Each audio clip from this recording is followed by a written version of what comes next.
Nicole, Hi. welcome in. Thank you. You know how long I have been wanting to do this? Since the day I decided I wanted to do this podcast, I'm like, I need to talk to Nicole. Oh. I have talked to Dennis, I can't tell you how many times, like, give me Nicole's number, give me Nicole's number. Bet it's been half a dozen times. Excellent. So she finally gave in. She did. She's given me a good recommendation. She did. And she warned you about me, so you're good. So I've told you how I met my wife. Yes. How did you meet my wife? Actually, 13 years ago, next week, Wow. I met Dennis.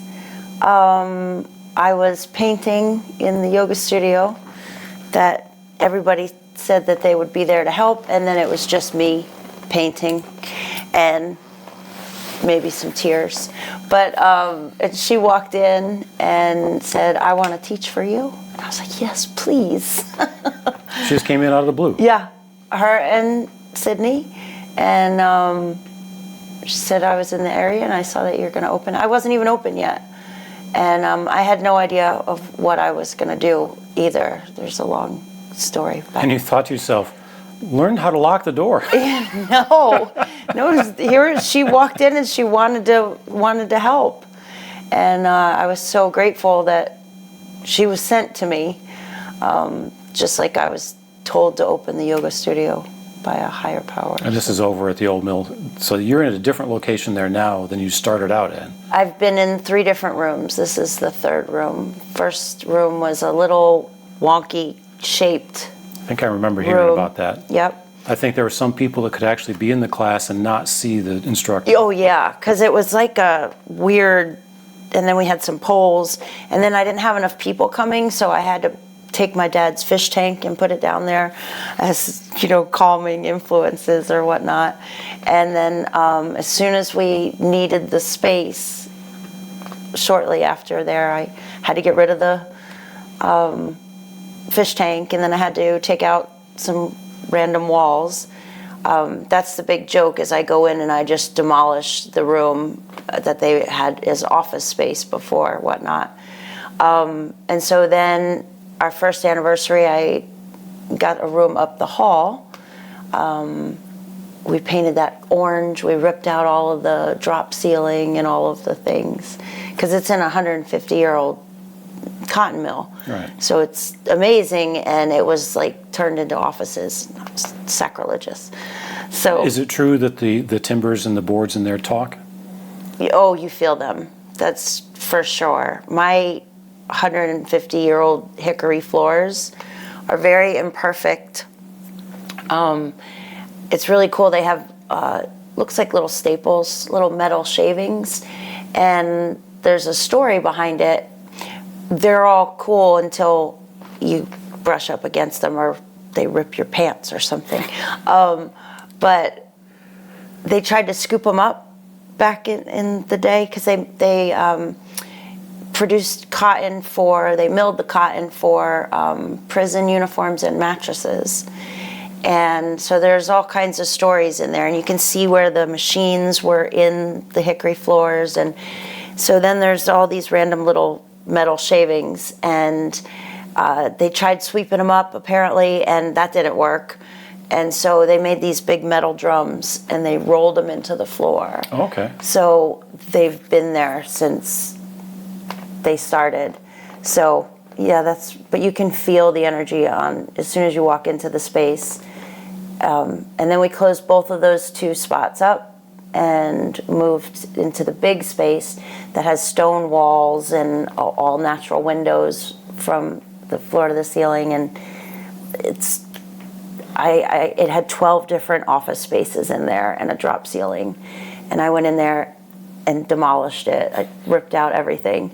And then right after COVID, I ripped out the rest of the walls that were left.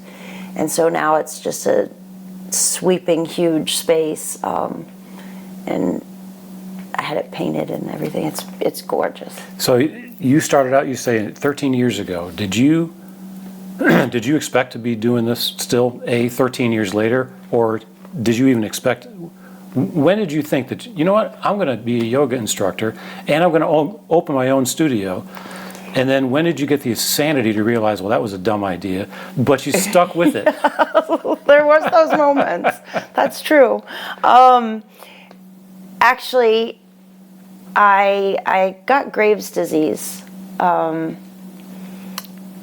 guess going on 18, 19 years ago. And what's 20 Graves' years ago. disease? It's thyroid. Okay, I kind of knew that. Yes. Maybe. It's Maybe where not. your thyroid works overtime and it basically eats the muscles and everything. It attacks your immune system. And so it was really quite terrible. And come to find out now, I had the breast implants, and come to find out it's one of the Side effects. yes, that they don't tell you about. And so It's funny how they don't tell you about a lot of side yeah, effects. yeah. Of almost everything. And Graves' disease was really, like, I was Twitter-pated all the time. My resting heart rate was 160. And so I just shaked and,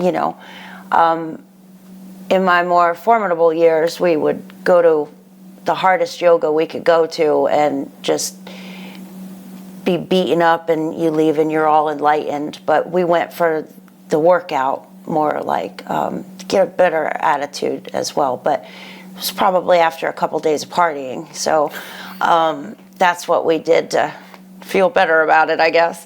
And so it didn't really stick with me. It was just, it came easy, and it was hard and all of the things. But once I got Graves' disease, I had to just be still.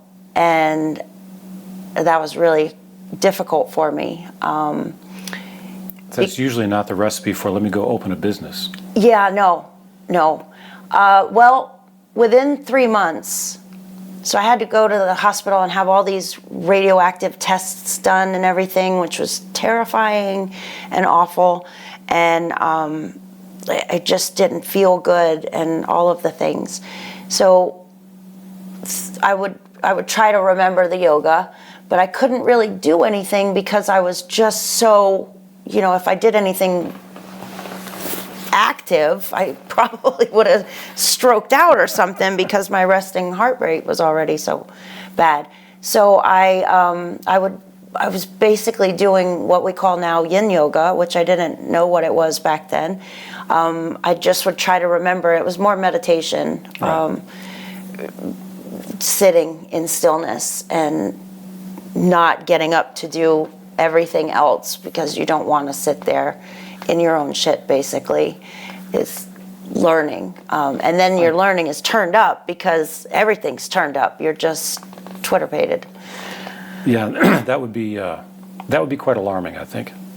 Well, within 3 months, though, of just trying to do whatever I could to stay there, I went back to the doctor, and he read my results, and then he looked at me. He kind of tilted his head like a confused puppy.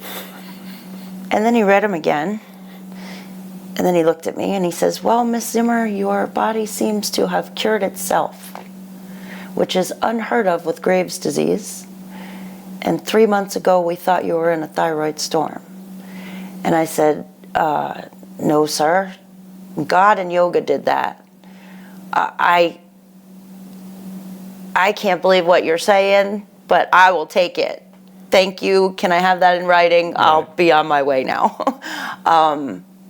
Because when I got the radioactive test, I couldn't be around my son, who was very little then, and my small animals, because you're radioactive. Yeah. So I hadn't been to church in a really long I time. just thought my wife had a special glow about her when she was doing her thyroid treatment, and she was radioactive. Radioactive. For a few days. Yeah. Oh, She might not have got a told nice you. glow to Give you. me a hug. that's why I don't have any hair. Could be. Yeah, so I hadn't been to church in a really long time, and I said, you know what? God took away a disease. I better get my butt to church. So I went to the strangest church. A friend of mine brought me. It was so strange. I walked in, and it was like a metal building. and I was always brought up in, churches. But You had a preconceived notion for what a church should look like. Exactly. And this looked like anything but. Exactly. I thought I was going into a warehouse, like what is going on here? So I went in and they had like a full bar of Starbucks and donuts, Dunkin' Donuts over here. And I was all parts of God's creation. I was like, wow, what is this going on? And so then we're in there and they have like a full band and, it's all it's a lot. It's very stimulating, especially after learning to be still and quiet and stillness and all that. So anyway, as he was doing the sermon, all the lights went out. And so I joke around that God's been messing with me for years anyway. So in my head, it was a blackout. You couldn't see the person next to you. It was that dark. They turned off all of the lights. And I was like, really? I'm here. Like, you don't have to do a blackout. I get it. I'm here. I'm listening. Okay. Unbeknownst to you, everybody's having the same experience. Yeah, everybody's like, whoa. Wait a minute, this is for me? I got it, I'm here. It turns out it really was, though. Oh, that's narcissistical. I've never looked at it like that. But anyway, yes. So to turn off all the lights. And then remember when the TV used to go offline and it'd have all the static? So that comes up. Happens to me every night at midnight. Yeah, right. It's turned into a pumpkin. But so it was up there on these giant screens, like you're in a concert, and it starts flashing, and it goes through, and then like TV and news and war and just all of these flashes of highlights, and then it was stillness. It was silence again. And he said, see, we're inundated with noise, sound, energy all the time. We're all inundated with it. You can't spend any amount of time. Okay, well, the example is they used to record white noise. Right. And now it's nearly impossible. Like, you could go out to the woods and record white noise. Now you can't. You used to be able to go out in the woods or go out places and see the stars. It's true. Which you also can't see. It's true. It's like on my bucket list is to go see the stars. You come out to my house because we've got a big showing out there. That'd be good. Yeah. Darkness. So he said that God's not in all of that. God's in the stillness and the silence. And there it goes again. I got the quickening. And all the hair on my body stood up. And I swear to you, yes, everyone else was having that experience too. But something, it makes me sound cuckoo bananas. But if you know me, I am cuckoo bananas. But anyway, I left the church going, a yoga studio? What? I don't even... You want me to do what? You want me to do what? Seriously? Like, he caused the blackout, and now you want me to open a yoga studio? Like, all right. So I got thinking about it on the way home, and I was like, that was just, it was a lot. Like, I really felt something, like I was being given instructions to do something. And you don't question that. You're not like, really? No, I don't think so. No, you're like, okay, how do I make this happen?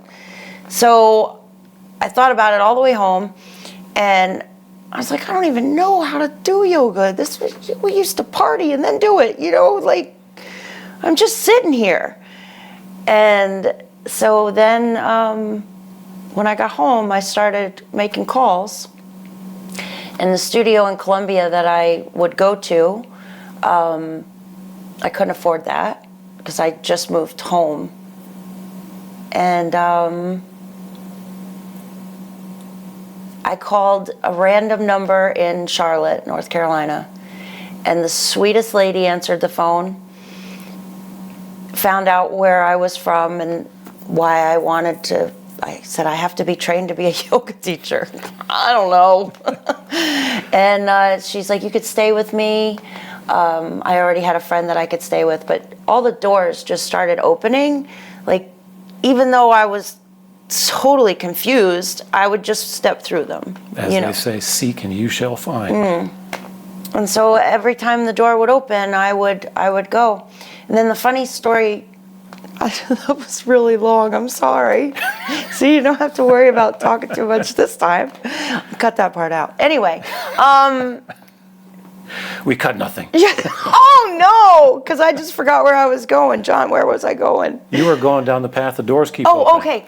Okay, so. You can't forget where you're going. It's you're being true. led. It's true. See? And see how hard it is to lead me? Like, You didn't find it hard at all. she did, obviously, or whatever. So anyway, I said, okay, well, I'm going to go get trained to be a yoga teacher. And then I couldn't afford it. And again, the doors, it just fell into my lap that I was able to afford it. I was able to stay with my friend who was open arms to stay there. And one of my oldest, dearest friends. And so it all just lined up like whatever. What were you doing before yoga, before Pink Lotus? I used to sell high-end real estate to golf course developers, big tracts of land. Interesting. Yeah. I was going to save this. I was watching Little League World Series last week. I was over at Barrios, and they had it up on the TV. And it was kind of disgusting because these kids are 12. Yeah. And they're coming out with their own entrance music like they're in the World Wrestling Federation or something. And they've got little banners on the bottom like, here's this kid and he's from this town and, favorite athlete is this, or, entrance music was this. And one of them was, what's your favorite job, or what do you want to do for a living? And his dream job was Major League Baseball player or real estate agent. There were like, others. wow, I did not know that was such a celebrity culture. But I think there's a lot of people that don't realize just how cool the real estate business could be. And nowadays, every woman over 40 that I know that want a different change would go to real estate, or do more yoga. For what it's worth, I actually have thought about becoming a realtor on more than one occasion. My ex-wife was going to become a realtor. She took the classes, studied, took the certification exam in Florida. She took it twice, and then never used it. Well, never did anything with it. The people that I knew back then in my other life, they were like, "You're doing what now? You're a what?" It's like, it doesn't seem like that. That never crossed my mind. I wanted to be a veterinarian until my dad said, "You'll have to kill animals," and I was like, "I don't want to be a veterinarian anymore." No. That's a weird one because you're going to spend half your time trying to save animals, and then some of them. Oh, I never would have made it. I wouldn't have made it a day. Some of them you're to save them. You are. Yeah. Going to relieve them. Yeah. No. So he was right. But yoga teacher never did. Did you have a particular region that your golf course properties were in that you were selling? Or? Yeah, I was living in Myrtle Beach before I moved here. So they didn't have enough golf courses there already? Yeah, they do, but you still needed to sell more of them. Yeah. And I was the only female realtor allowed in the group because they were the good old boys. They were old school, all older gentlemen, and I went in there and I was the closer. So it's like a whole other life. It's really crazy. That's kind of actually surprising to me. So how long did you do that? I did that for 10 years. And in 10 years you sold and closed how many 7. How many properties? 7 golf courses. In 10 years? Mm-hmm. And you could live on that? Oh, yeah. I'm in the wrong business. Yeah. That's okay. In 7 new golf courses whole in 10 tracts years. of land, millions and millions of dollars. Well, yeah, I guess that stands to reason. But No, it didn't come easy. I'd have to go out on, Well, take them out on the golf course. not. I'd I have mean- to go spend the expensive dinners. I'd Well, have yeah, to but you're take only them to making the one deal a nightclubs. year.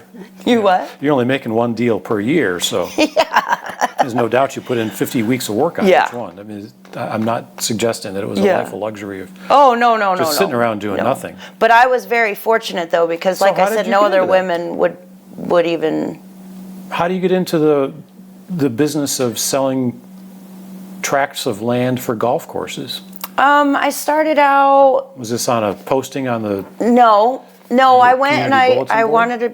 I was gonna go be a realtor, and I started selling houses and hated it because people are like so emotionally invested in the house, which makes it more difficult because they can't see what is true and real, pretty much, because they've lived their whole life there. They've brought their kids up and everything. So there's a whole different feeling Yeah. to that. So it's very hard to.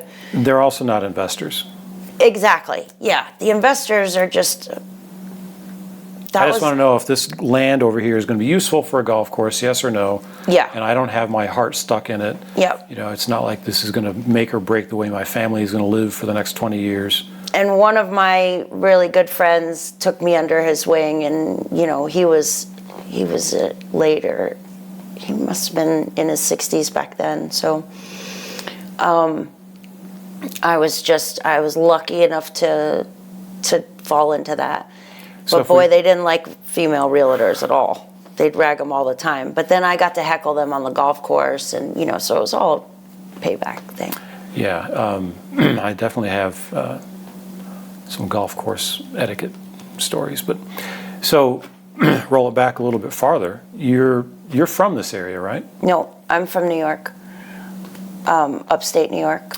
Okay, I'll bet I knew that at one point in time. Now you say upstate New York. I'm sure that you use that in the way you think is correct. But I'm from Western New York, and so what I call upstate New York might be different from you. Oh, I'm pretty sure it would be So probably where do you- Monticello area. Okay, so that's why you and Dennis are Mm-hmm. friends. All right. Well, that's not why, but that's definitely. Well, that's just another one of those Yeah. threads in life that kind of brings It's us true. all together. Yeah, I'm from Western New York, out between Buffalo and Rochester, and to me, upstate New York is north of Syracuse, and what some people might refer to as the North Country, but I might refer to as like the Arctic Circle. Yeah, it's true. Yeah, they would ask my dad why he wanted to come down here. He wanted to get out of the snow, and he wanted to live on a lake. So they looked around for different lakes, and so I came here when I was 13, and then I went to school here, and then I went to college at USC, and then for 1 year, and I commuted, which was torture. So 45 minutes there and back, go to school all day. Then So for you, school was actually school, yes. whereas for me, school was home away from home, party, and occasionally there was a class to go to. Yeah, no, that was more like it. But you know what? I gained 20 pounds, not the freshman 20 from beer and all that stuff. I gained it from skipping chemistry class and going to Wendy's for one of those Monterey Ray Jack chicken sandwiches. And we would go there instead of going to chemistry. As soon as I found out I didn't have to go to the classes. High school was really easy for me. College was like, whoa, like, Yeah, it's a wake up. yeah. You You don't have to go, but you really should go. My freshman year was not my most stellar time. Yeah. Yeah, no. Because Well, you do lessons realize, were happening, though. right? I mean, I didn't. Oh, I don't have to go to class. Yep. Oh, then I'm not going to, because it's more fun to hang out in the dorms and Well, drink no, it beer wasn't and- even the dorms because I moved to Myrtle right. Beach. For me, so it now, was that's what the distraction was. It was Yeah. like we can sit over here and play cards. yeah, for me, the distractor was: do I want to go to the beach or do I want to go to the class? Yeah, Oh, beach always won. When you're in northern New York, which is where I went to school, yeah, that's know, not an option. beach was 55 degrees and sunny, and there was some grass over here. Yeah, no. We literally had what we called Drame Beach. Drame was the name of the dormitory I was living in, so the grass outside the dorm hall was the beach. Oh, And yeah. so in the springtime, February, if we'd get a day that was above 50 degrees, your shorts and strip your tops off, and you're all laying out on the lawn trying to get some sunshine. And you're like, really? That's kind of chilly. Yeah, we were literally in the beach, in the water, playing. So that was hard. So where'd you go to school here? When you were in high school, you said you finished up Gilbert. school, so you were out in Gilbert. I'm starting to get the feeling that everybody's from Gilbert. I don't know if I've met anybody yet. It's crazy Who because is- we're really it's little. I know. We call it Gilbert, America. Yeah, but I mean, the most fun people I know are from Batesburg, Leesville, and Gilbert. I'm not sure what that says about Lexington. The next most fun people I know in Lexington are not from here.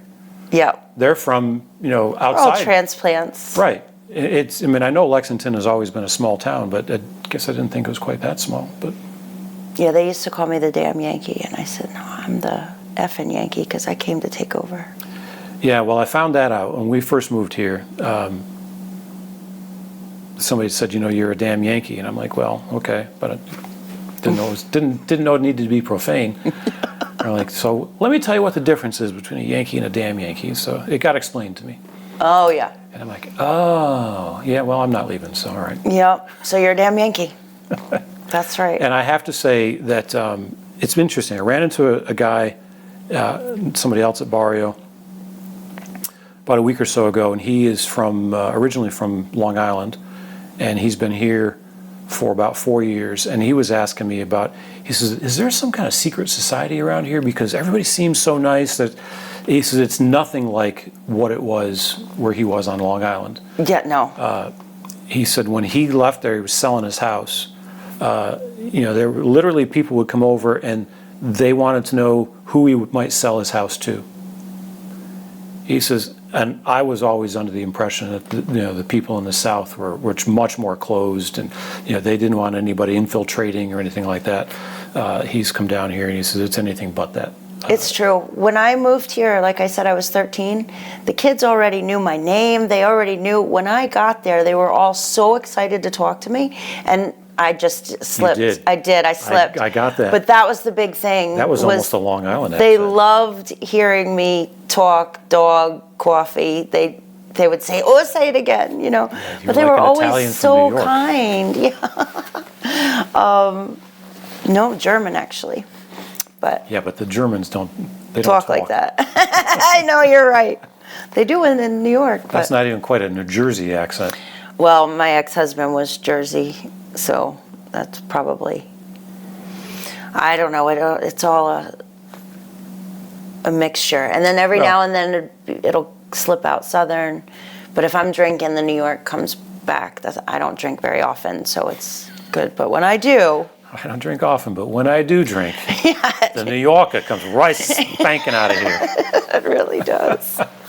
And then people think, wow, she has multiple personalities. What happened? Well, you should see me when I'm calm. No, that's only in the yoga. Like most all the other time, I'm just a lot. So what's your future yoga look like? What's the dream and the vision and the... And just help more people and get it out there to spread the word that changes your life. And it saved my life. That's why we opened. So I've heard that kind of story with people with diet. They'll make dietary changes and have absolutely amazing changes in their body. They didn't even know that for they were sure. experiencing, and basically an allergic reaction, a constant allergic reaction. Mm-hmm. They're constantly inflamed. They don't know that that's what they're experiencing is all this inflammation. They are, they're constantly fatigued, and they don't know that's because their immune system is just beating them up because they're eating crappy food or something like that. I don't know that I've ever heard that the story though of just a change in mindset which really is probably what yoga is doing in that particular instance. It absolutely is. But I know exercise and body movement also plays a huge role in that. But it's a change in perspective. It changes everything. How do you proselytize that? How do you evangelize that without coming across as the Jehovah's Witness at your door? I trick people. They think they're going to come in and work out. They think they're going to exercise. And then all of the magic sneaks up on you. And then it becomes a part of your life, and it changes your life. It changes the way that you see things. It doesn't change the things that you see. It changes the way you see them. So just an example is I was always go fast. I'm still always go fast. You can't really take that out of me. But I used to race motorcycles and street bikes and cars all the time. And like, I'm very go fast. Yoga's the opposite of that. Typically. All right, so you just said something very provocative. I used to race motorbikes. I used to race cars. I could give you a lot of other used tos too, but we're going to need to change the rating on this interview. So tell me about racing cars and motorbikes. Was this sanctioned racing, or was this? No, it was highly illegal. I did a lot of highly illegal things. I got caught in a couple highly illegal things too, so those were more lessons. So you are here on in the Witness Protection Program. Yes, no. The whole rest of it's just a cover. No, I was a bad bitch. You had a wild side. Oh yes, very much. But I was the perfect child while I lived here. It wasn't until I moved to the beach, and my parents would still tell you to this day that it ruined her. Because I was sweet. Bike Week is all about. You started Bike Week. I would take people's money on Bike Week because they would see this little blonde, and I was really hot back then. I was smoking hot. And so here I am on the motorcycle, and I'd get these big burly men in their fast bikes, and they'd pull up next to me on their ape hangers, and they'd be like, "Oh, you want to race? You're on your little Harley there, cute little girl." And I'm like, "Yeah, I would love to. Oh, that'd be fun. How about you buy the drinks at the next bar?" And they'd be like, "Okay." And then I'd blow their doors off, and all their friends would heckle them for the whole rest of the time. They'd have to buy all of my party the drinks, and we rolled deep back then. But it inevitably happened every stoplight I was at. So my whole crew were like, "Oh, here we go again." And so then I took that to another level. And when I was married, I was told I wasn't allowed to do that. You did not tell me you weren't allowed to do something. Thus the past tense. Yes. Was married. Yes, I was married. And so I had crotch rockets before the Harley. And I had the fastest Harley that was made with a Porsche engine, and it was an anniversary edition. So when I would show up on that... two people have now told me that. What? They had the fastest. Well, it was South Carolina. at that time. It was that's what it was known for, was because of the engine was made by Porsche and the bike was made by Harley, and so they collaborated and made this gorgeous, sleek, fast little bike, and it did not like to go slow. I had to wear it in. Oh, that was torture. It was horrible, and it did not like to go slow. There's another really good story to that. The first time I hit 140, but I digress. Anyway, so I used to go out there, and I was the only white girl that would go. So they called me Snowflake. And I showed up on a Harley, and they all had crotch rockets, street bikes. And so we'd race on the roads. And so then money would be passed, and I was like, "Oh, this is very interesting." You could make a living doing this. I am literally the only little white girl there, literally. And so that's part of the reason that my husband told me I wasn't allowed to go. He thought I was going to get kidnapped or something. But anyway, I would go out there, and I had this Harley helmet, And so when you take the helmet off and then the blonde hair would come out, it would be like in the movies, you know, they're like, what the hell? And so I'd be like, well, who wants to race me? You're on a Harley. They've got like super bikes, you know, that's what they're made for. So I'd be like, okay, well, who wants to race me? I want to race you. I want to race you. Let me race Snowflake. You know, they're all raising their arm. And so I would race them, and inevitably I would win $500, because I beat every single one of them. And they told me I wasn't allowed to come anymore. They were like, Snowflake, you're done. You need to listen to your husband. You can't come here. You can't come here anymore because you're just taking all of our money. So, but that's because of my dad. My dad, he wanted boys, and he made me all the man I am today, which is more man than most men can handle. So I can imagine. I'm just But too apparently happy it has alone. everything to do with Myrtle Beach, and I've never been to Myrtle Beach, so Yeah, you don't.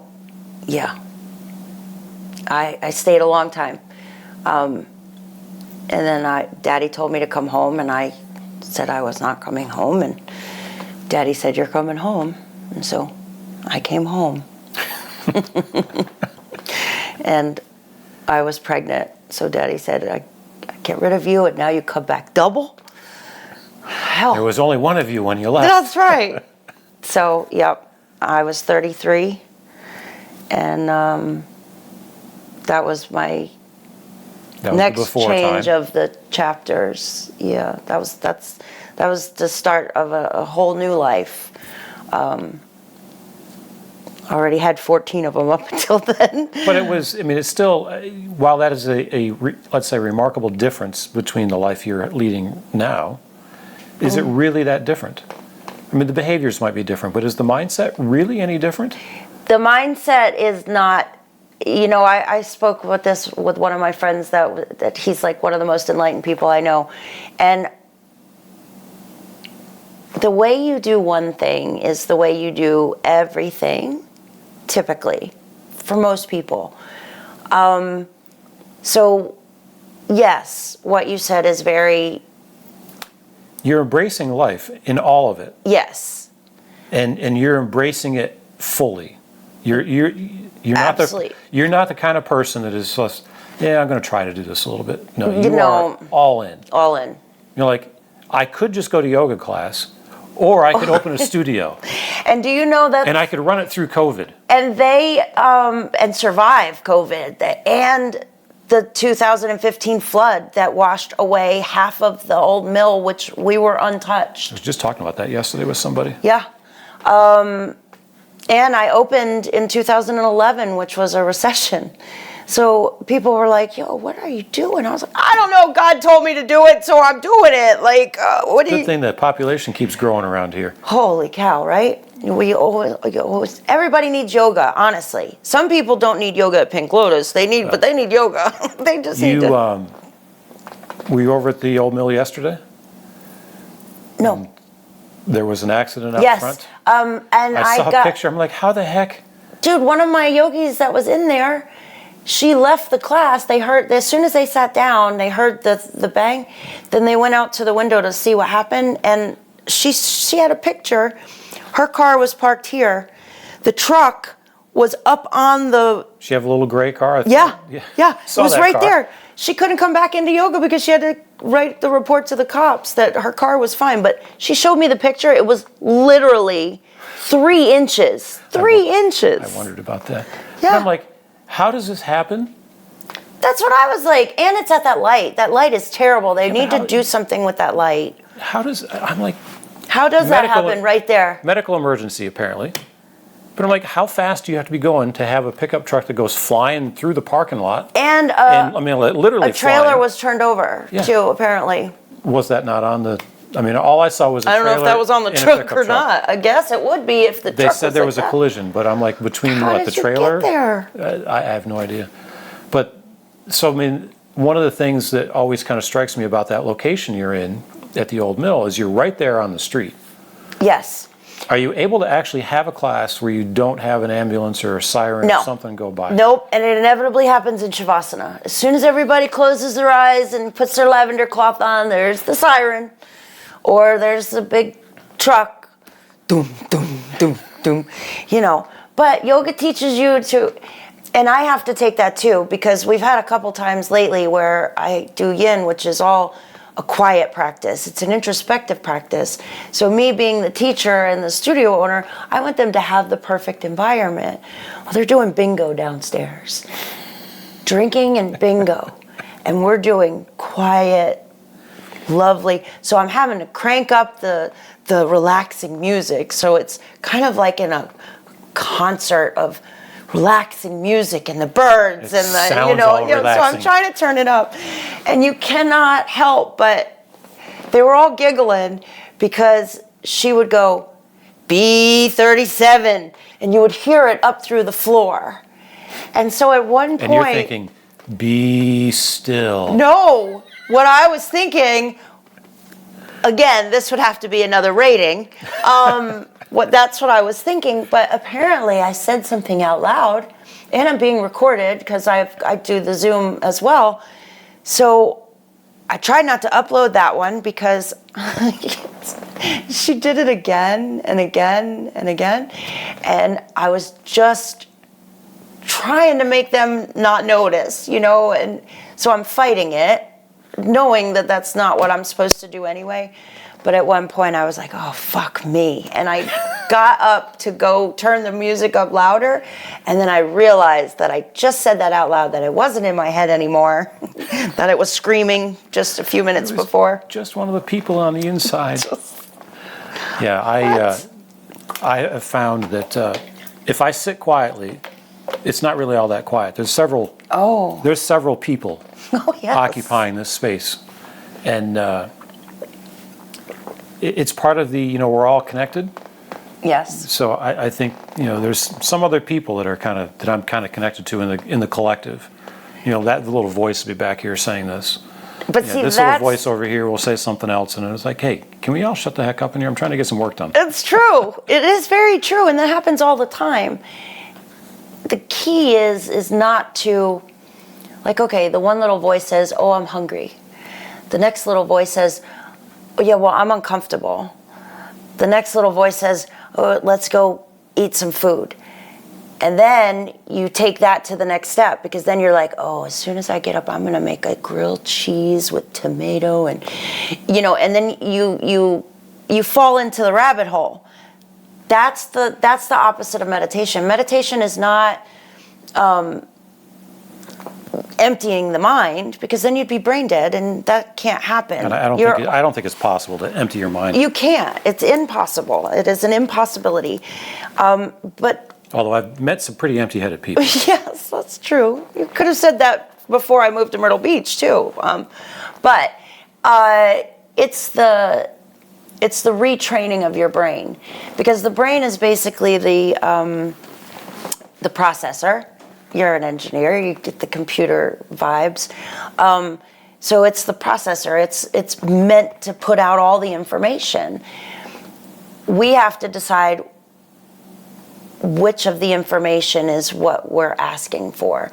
Like, you don't get to give me all of it. Don't give it all to me all at once. Like, the trick to retrain the brain is just going back to the breath. That's the simplest way to do it, and it doesn't seem all enlightened and everything, but that's how you learn, because our brains are in total control. They do whatever the hell they want to do. And so we want to teach them to, instead of running away with everything and what I'm going to do, all the lists, just say, oh, okay, I was just thinking about a tomato cheese sandwich, fine. Inhale 1, exhale 1, inhale 2.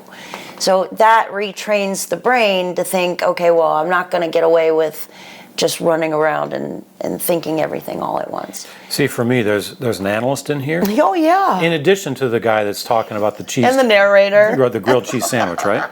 So, you know, the little boy will be going like, oh, that grilled cheese. Nice butter on the outside. And I really, when I was a kid, we used Velveeta. I know I would call that cheese, but I'm pretty sure it's not actual cheese. But that's the analyst over here. The analyst is going, why are you thinking that? And that's what Where did that come from? a lot of people, And- that's the therapist. Yeah, I've been told I should have bar therapy There you go. in this space. You know, and I'm like, yeah, but you can't charge money for therapy and then give people alcohol in the process. Yeah. And probably some, So the solution is don't charge. yeah, Turn the cameras off. Don't charge money. that's right. Then the therapy takes place. Yep. And it's all a practice. This is a practice. Well, Meditation's a practice. It's becoming self-aware, Yeah. and that's why I'm saying, you know, is it really different? Is your life really different now than it was in Myrtle Beach? And some expressions of it, yes. But I'm the same, You're the same person, right. but you've got, you know, you're a different person because of perspective and experience and education and, you know, just things you kind of learned along the Wisdom. way because of I've been self-aware and paying attention to what's going on. But you also have the experiences of knowing, yeah, I know what it's like to go 140 miles an hour on a motorcycle. I don't. I don't think I've ever been over 100 miles an hour. Oh, I try to get to over 100 miles an hour every day. Like if I'm having a bad day, that's all I have to do is get out there in my Hemi and then I'm good for, yeah. Or I do some more yoga. For me, the on-ramps onto the expressways are not quite long enough. But there is a certain satisfaction in being able to push the gas pedal and have the car Instant. underneath you just take off and do it in a nice controlled way. I'm not as good at just completely letting go. Oh, I love to let go. That's the big thing. This is something that I kind of work on. And I mean, maybe I let go more than others. I mean, I've been, you know, as I like to tell people, I've been a performing musician for 50 years. So, I mean, I started on stages playing violin when I was in kindergarten. Mm-hmm. You know, I didn't know anything about it, but it was just something you did. But, you know, I was taking piano lessons, and you do a recital or something as part of some, you know, things, and you're 8 years old or whatever, you're playing, you know, whatever. I played trumpet. Trumpeters. Yep. Tromboners. My daughter, at one point, she kind of was infatuated with a trumpet player, and I forbid her. I'm like, you know, you can probably date almost anybody, but you cannot date a trumpet player. That's funny. I was in No, the you marching are band. I was forbidden to in do jazz bands, and This is you're coming back for chapter 2. yeah. Apparently, we could go for days. I'm sorry. Well, but this is the thing. This is the whole. This is kind of the interesting thing, because I mean, nobody knows these things. You know, I met somebody recently, and it turns out they went to high school not very far from where I went to high school, but at a different time. And this guy is a professor actually over at the University of South Carolina, poli-sci professor, and he and I had the same band director. But we went to different schools. Well, after, you know, while I was there at this school, that band director left. Yeah. And went over to this other one. Right. And he happened to be going over to that other school. Yeah. You know, we meet 30 years later in South Carolina. So crazy. And he's like, "Oh my God, do you know him?" And I said, "Yeah." Yeah. He says, like, he changed my whole life. You know, he put me down this path in jazz for him. And it's just, these are the things that you, as you talk to people, you find out just these connections. It's true. Now, that said, you're a trumpet player, so Well, I don't no play connection, anymore. no connections there. I don't play anymore. I've sat next to trumpet players. Yes, you have. I have had trumpet players behind me. I used to play in the Capital City Big Band here, Yeah. which was a lot of fun. And I've played in a bunch of different places with that band. I played with them for a couple of years, and that was a really great experience and a lot of things. But it's the people that you meet Yep. all along the ways, and you find out what their past is, and what their present is, and how different things are, and it's all amazing. So I think that's a great place to zip this up. Sounds good to me. But Nicole, we will have you back. Thank 'cause you. There's a lot of ground in here yet to be Let's uncover. dug into and tilled. So until next time, thank you so much. Thank you for having me.